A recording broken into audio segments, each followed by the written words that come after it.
Dari kejauhan, tampak seperti bukit biasa. Tapi bagi sebagian orang, Gunung Kemukus ini menyimpan doa-doa yang berbisik dalam senyap dan rahasia yang tak pernah benar-benar reda oleh waktu.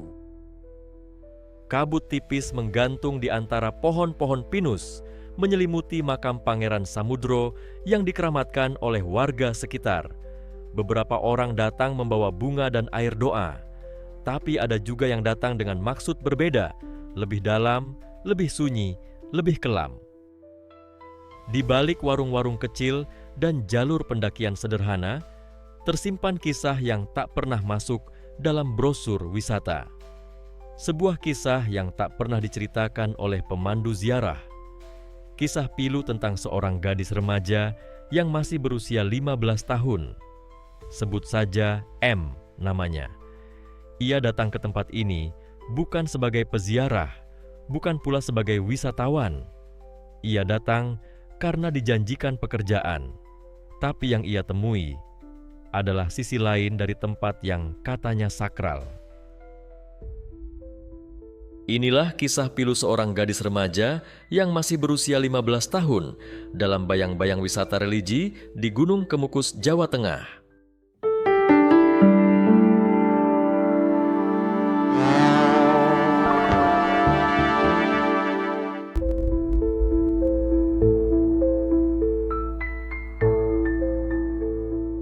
Di sebuah desa kecil di Boyolali, seorang gadis remaja bernama M tumbuh dalam sunyi yang panjang. Rumahnya berdinding kayu yang sudah mulai lapuk dan beratapkan seng yang sudah bocor. Setiap kali hujan datang, lantai tanah di dalam rumah berubah becek, seperti halaman sawah yang belum selesai diolah. M adalah anak sulung dari 2 bersaudara. Ibunya sudah lama tiada. Meninggal karena sakit keras ketika M baru kelas 5 SD. Sejak hari itu, dunia seolah berhenti sejenak, lalu bergerak terlalu cepat. Ia kehilangan ibu, lalu perlahan kehilangan masa kecilnya. Ayahnya hanya buruh tani musiman. Kalau musim panen sudah lewat, tak ada lagi yang bisa dikerjakan kecuali mencari kerja serabutan. Tapi penghasilan itu seringkali tak cukup untuk menghidupi keluarganya. Saat teman-teman seusianya mulai sibuk mempersiapkan ujian SMP, M sudah mulai mencari kerja. Ia terlalu sering melihat ayahnya pulang tanpa membawa apa-apa. Terlalu sering melihat adiknya tidur hanya dengan nasi putih dan garam. Ia tidak banyak bicara, tapi matanya selalu menunjukkan satu hal. Ia ingin membantu ayahnya. Ia ingin keluarganya bertahan. Ketika seorang kenalan keluarga datang dan menawarkan pekerjaan, M tak berpikir panjang. "Kerja di warung aja di Sragen. Gampang kok, cuma jaga dapur," kata seorang perempuan bernama SH. Ia mengaku sebagai pemilik warung makan di daerah wisata. Ayah M sempat ragu, tapi SH pandai bicara. Ia meyakinkan bahwa M akan baik-baik saja, akan tinggal bersamanya, akan diperlakukan seperti anak sendiri.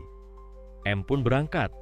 Dengan tas kecil berisi 2 setel baju, ia naik bus ke Sragen. Di pikirannya terlintas impian akan memperoleh pekerjaan yang dapat meringankan beban perang tua. Tapi tidak ada yang pernah benar-benar memberitahunya bahwa tidak semua pekerjaan adalah pekerjaan. Gunung Kemukus bukan sekadar perbukitan biasa di Jawa Tengah. Bagi sebagian orang, tempat ini dikeramatkan, diselimuti cerita legenda yang diwariskan dari mulut ke mulut. Tapi bagi yang pernah melihat sisi gelapnya, Gunung Kemukus adalah wajah ganda. Satu sisi spiritual, sisi lainnya menyimpan bayangan yang panjang. Disinilah M akhirnya tiba. Sebuah kawasan di lereng bukit dengan jalanan menanjak, warung-warung semi permanen berdiri berdempetan, dan aroma dupa bercampur dengan aroma kopi yang tak pernah selesai diseduh. Di puncaknya, terdapat makam Pangeran Samudro, sosok sejarah yang dipercaya sebagai anak bangsawan Majapahit yang melarikan diri bersama perempuan yang diyakini sebagai ibunya sendiri. Cerita yang berkembang memang terdengar seperti dongeng yang tabu, tapi malah menjadi dasar dari ritual yang berlangsung hingga kini. Ada kepercayaan yang beredar luas. Siapapun yang ingin mendapat kelancaran rezeki atau naik jabatan harus melakukan ziarah di malam tertentu. Tapi tidak cukup hanya dengan doa.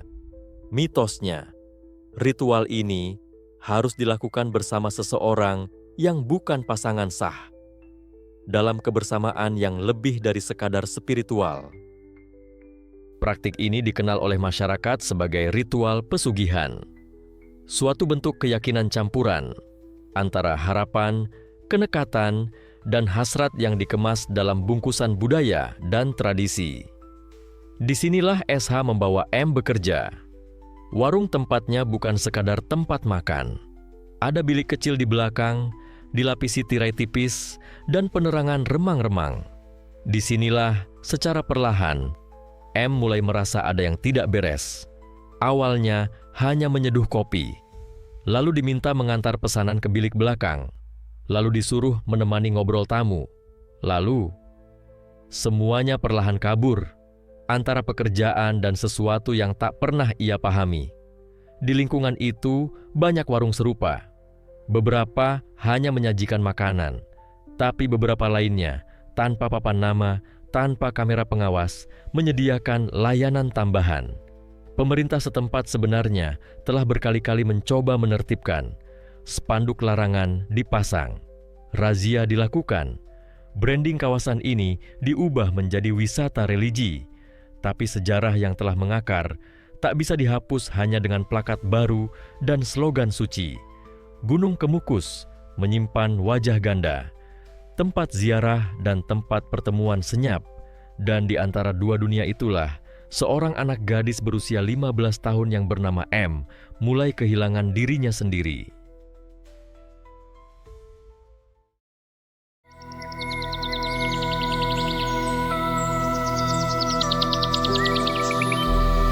Hari-hari pertama M di warung SH terasa biasa. Ia bangun pagi, menyapu lantai, menanak nasi, dan menyiapkan kopi untuk pengunjung. Tidak banyak bicara, hanya sesekali menjawab "iya bu" saat SH memerintah. Tapi malam keempat, semuanya berubah. Seorang pria dewasa datang. SH menyambutnya dengan akrab. Setelah berbincang sebentar, SH memanggil M ke belakang. Wajah SH terlihat serius, tapi suaranya lembut. Terlalu lembut. Temenin bapak itu ngobrol.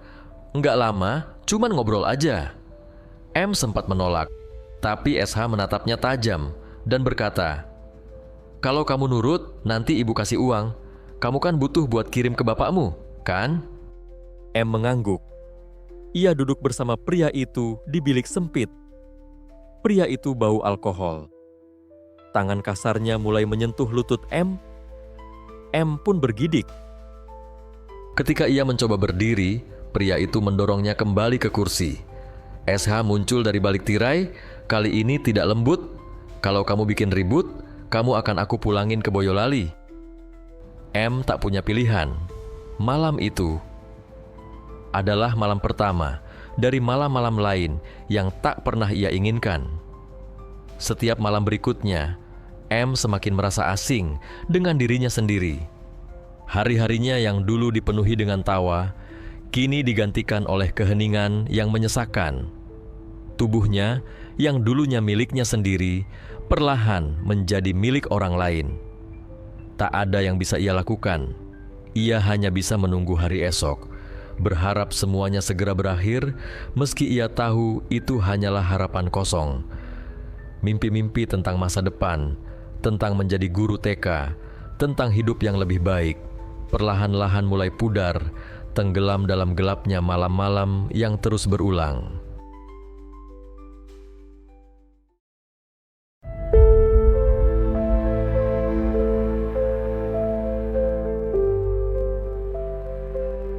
Waktu terus berlalu. Meski terus berusaha disembunyikan, akhirnya warga sekitar mulai curiga. Beberapa orang yang sering melintas di sekitar warung SH mendengar cerita tentang remaja perempuan yang tampak keluar masuk kamar dengan berbagai pria. Mereka menggosipkan hal itu, tetapi kebanyakan hanya berbisik. Tidak berani bicara, apalagi menegur. Seiring waktu, semakin banyak yang merasakan ada yang tidak beres. Dan akhirnya, bisikan-bisikan itu sampai ke telinga yang tepat.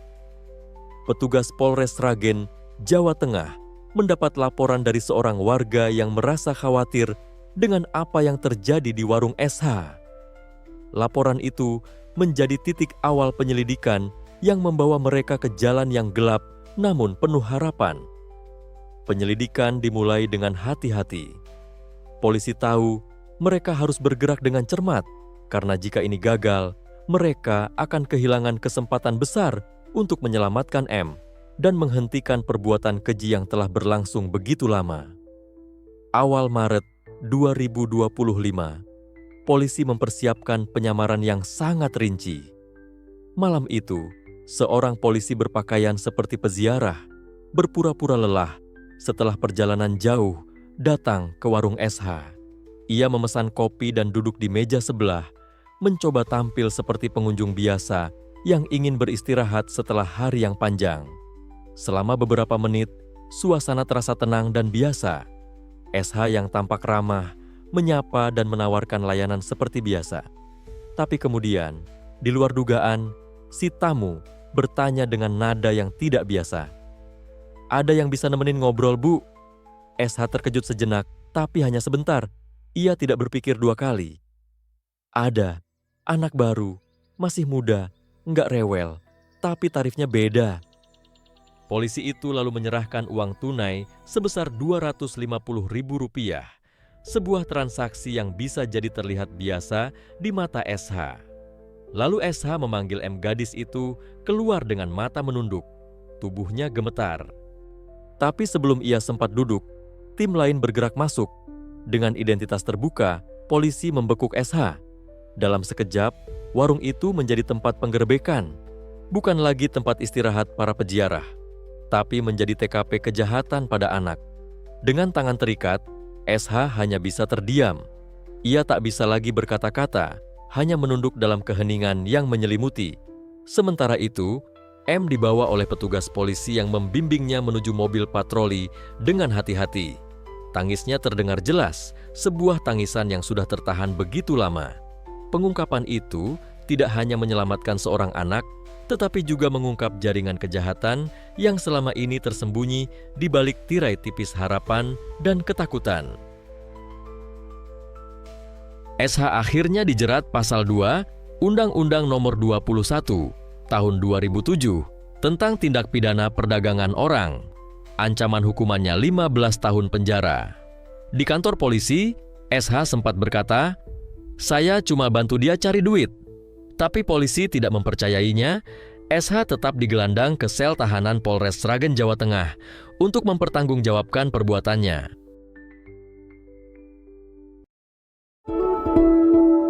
Kisah M bukanlah kisah pertama dan mungkin juga bukan yang terakhir. Di Indonesia, ribuan anak masih terjebak dalam jaringan perdagangan manusia yang tak terlihat. Mereka dijebak, diperdagangkan, dan diperlakukan seolah mereka tidak lebih dari sekadar barang. Semua itu terjadi tanpa kita banyak mengetahuinya, tanpa kita banyak peduli. Gunung Kemukus masih berdiri, seakan menjadi saksi bisu dari apa yang telah terjadi dan apa yang masih harus kita perbaiki. Meskipun kabut masih menyelimuti, kita tidak boleh lagi membiarkan kabut itu menutupi kenyataan. Karena kenyataan ini lebih penting dari sekadar mitos atau cerita yang diturunkan dari generasi ke generasi. Ini adalah kisah tentang keadilan, tentang perlindungan, dan tentang bagaimana kita sebagai masyarakat harus bekerja bersama untuk melawan kejahatan yang tersembunyi di balik bayang-bayang. Setiap anak berhak merasa aman. Setiap anak berhak tumbuh dan berkembang tanpa ketakutan akan menjadi korban. Seperti ribuan anak lainnya, M berhak hidup dalam dunia yang lebih baik. Dunia yang tidak membiarkan mereka menjadi korban hanya karena usia atau ketidakberdayaan mereka. Mungkin kita tidak bisa mengubah masa lalu, tapi kita masih bisa mengubah masa depan. Dan untuk itu, kita semua harus bersuara. Jika kamu mendengar cerita ini, jangan diam. Jangan biarkan mereka dilupakan. Jangan biarkan mereka menjadi bayang-bayang yang terlupakan dalam sejarah. Jangan biarkan masa lalu terus mengulang dirinya.